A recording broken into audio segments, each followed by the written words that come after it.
course, it's very important to make sure that you get paint coverage from every conceivable angle of the item, and that way you won't have pieces that you miss. So I'm just slowly working my way through all the different corners and angles of the piece, and then I'll finish off by doing the end where I'm holding it. I'll do that right at the end of the job, at the conclusion of the job. So what I'll start by doing is all the difficult corners up in here. I'll do all those first while I can easily hold the casting.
And the wings, these are a little bit tricky, so what I'm going to do is I'm going to hold them first like that, and then once I've done the entire wing, then I'll put it on the hook and then finish off.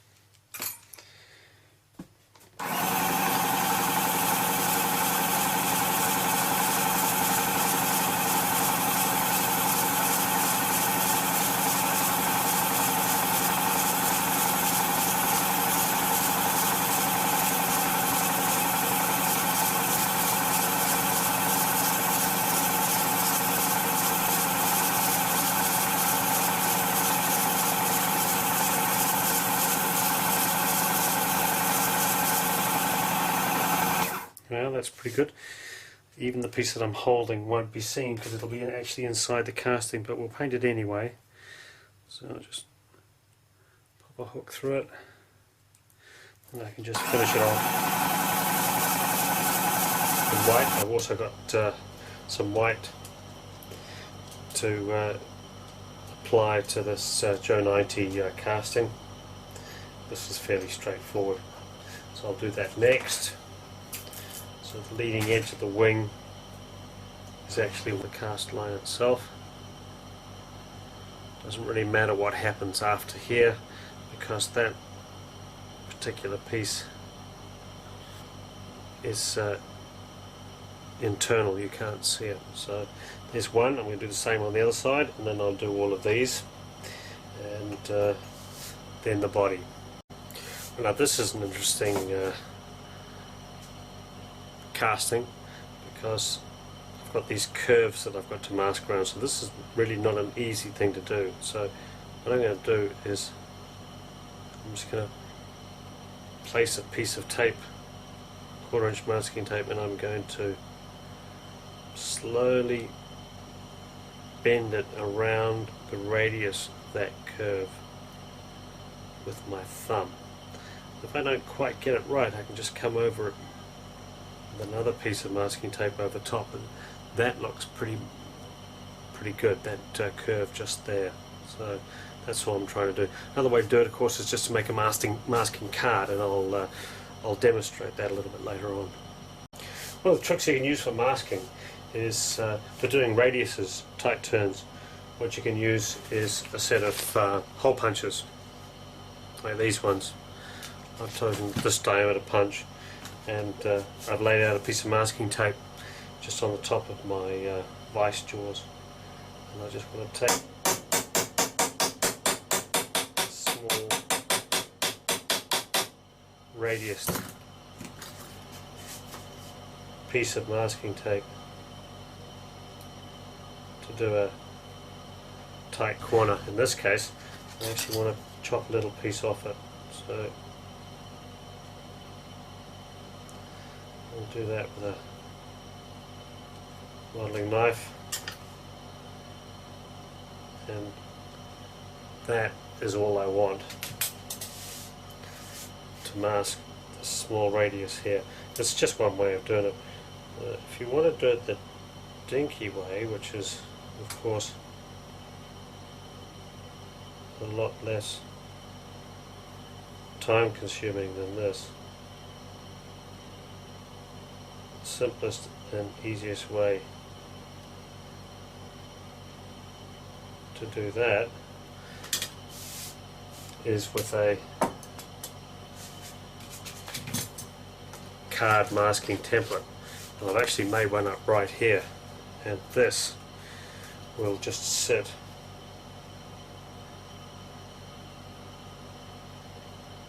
in here like that, and I can use it time and time again. It just slips on and then slips off. And you can see the way I'm painting is I'm painting away from the masking. It's just a light coat, nothing more, nothing less.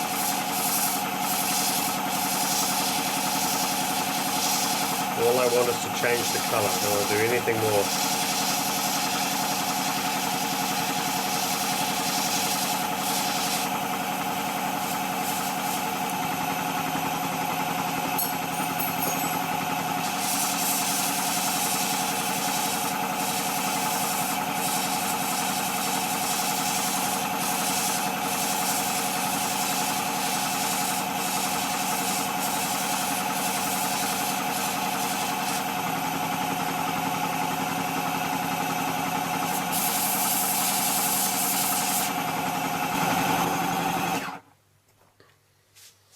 There's one.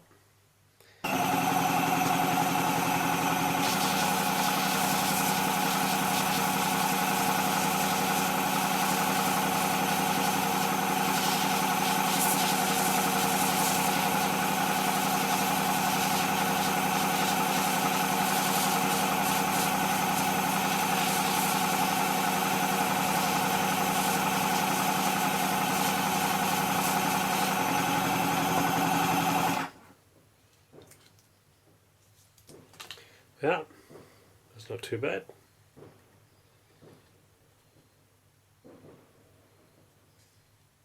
Just ease the masking tape off from the trailing edge of the pattern. We'll see how that.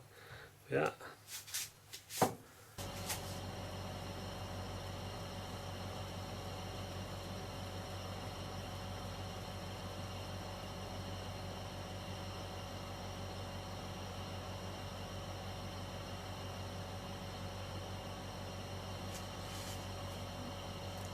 There's one. The other one.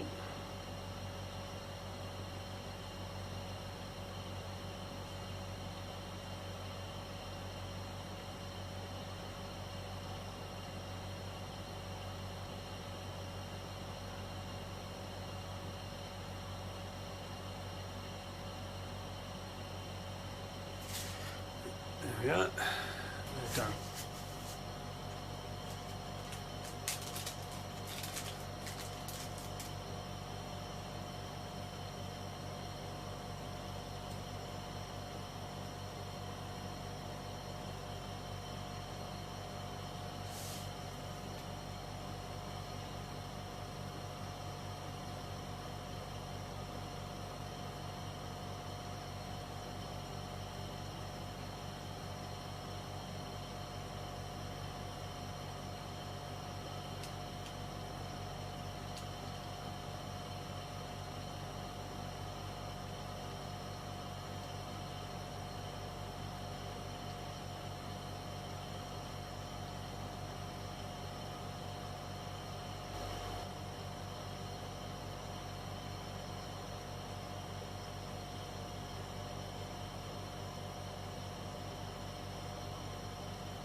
Well, who said putting dinkies together wasn't fun?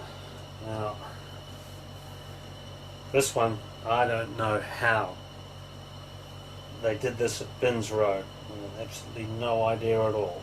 But I've come up with a way of doing it myself, which I'll share with you today. Now, the problem is that the spring for the wing and tail retraction system is in the top casting, whereas the levers, this one here, which controls it all, sits like this in the bottom casting, and of course the wings in between.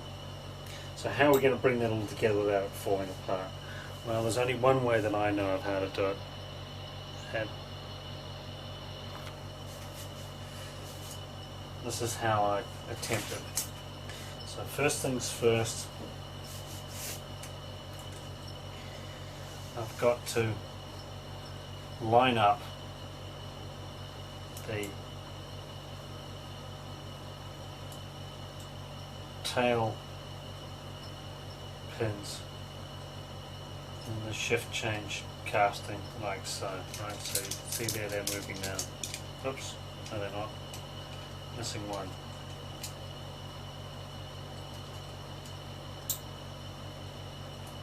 Try that again.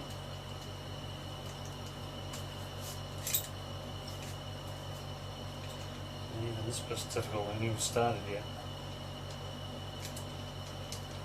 Alright, there. So they're moving, so they're in. Right, so that's the first bit. The next bit is I'm going to tie around the shaft that becomes the slider switch, a piece of lock wire, and I'm going to tie it to the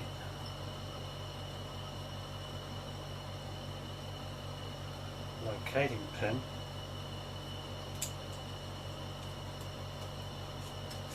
that anchors the front of the casting, so that when I put the spring under tension by connecting to this arm, then they will balance each other out. So now the spring up against the slider, and this wing here has popped out, so I've just got to put that in, and there they are both connected, and there you can see that sitting nicely with the spring under tension. Now when I put this, I put these two castings together like that, it should all hopefully fit into place, and all I have to do is put these wings in the right spot. Now it doesn't really matter which casting you put the wings in. I'm going to put them in the top. So the leading edge is white, so these would be almost in the folded position, so that appears to be correct. It's better to have them completely folded, so I should probably bring this a little bit further forward to about there. In fact I will, and I can do that just by simply putting a few more twists in the lock wire that holds it in place. Yeah, that's pretty close there. Now this is where it does get a little bit fiddly. So the second wing,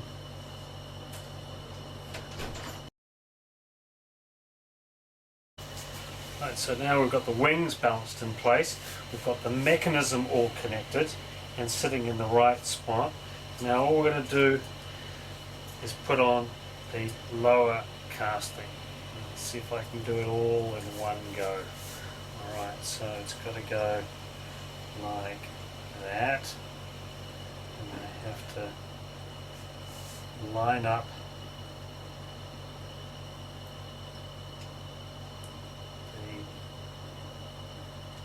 the locating holes for the bottom of the wings, yeah, like so.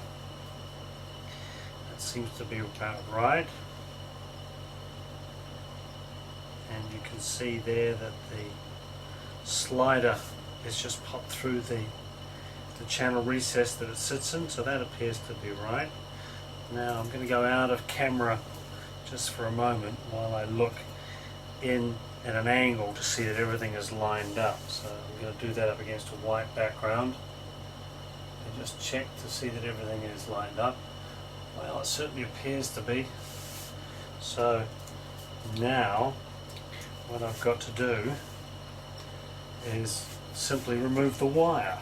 So I'm going to untwist this end, and hopefully everything is going to stay in. That's not in. That wing there is not in. See how it's now sliding free? Ah, there. Now it's locked in place now. That one is locked in place. So we can continue on. It can all still spring out, but if I just untwist this carefully,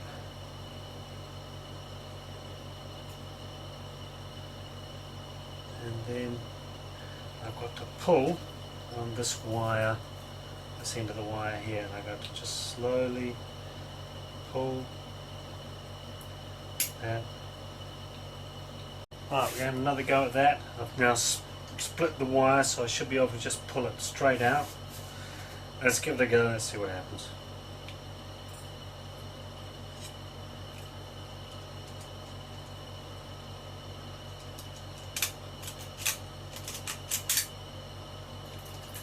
There we are. Wires out.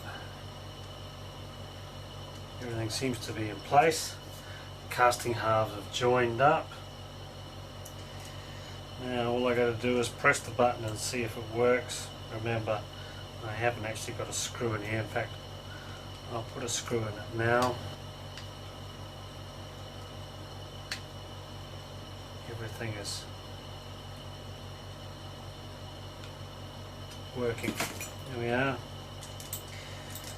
Let's press the button and see what happens. Ah, success. There we are. And that is how I put together the Joe 90 castings with all the bits and pieces remaining intact.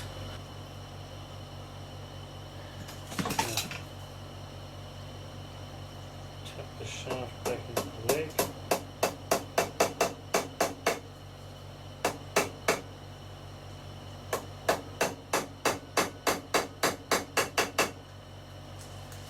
Yeah, there's one. Grasp it between the jaws of ice. Just holding it carefully. It works. And the last one.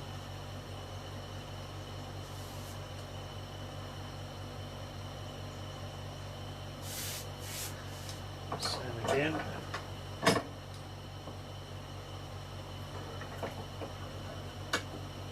Just grasp it firmly between the jaws of the vise and just tap that pin carefully into place. Let's just go around and do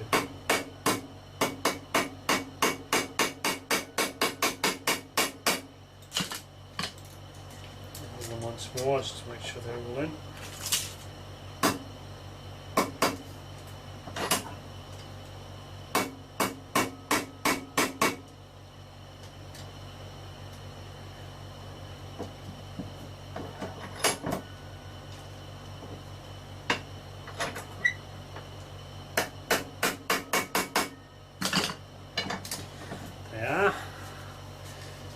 wheels, all I did was I just gave these a wash. That's all I needed.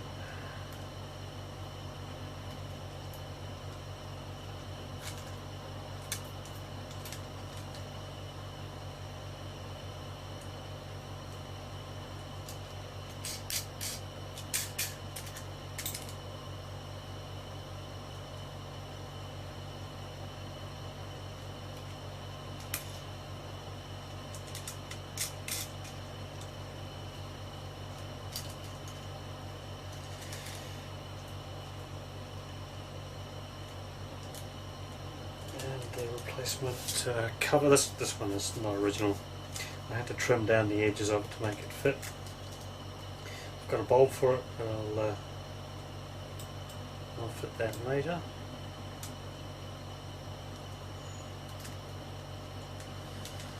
There we are, one Joe's car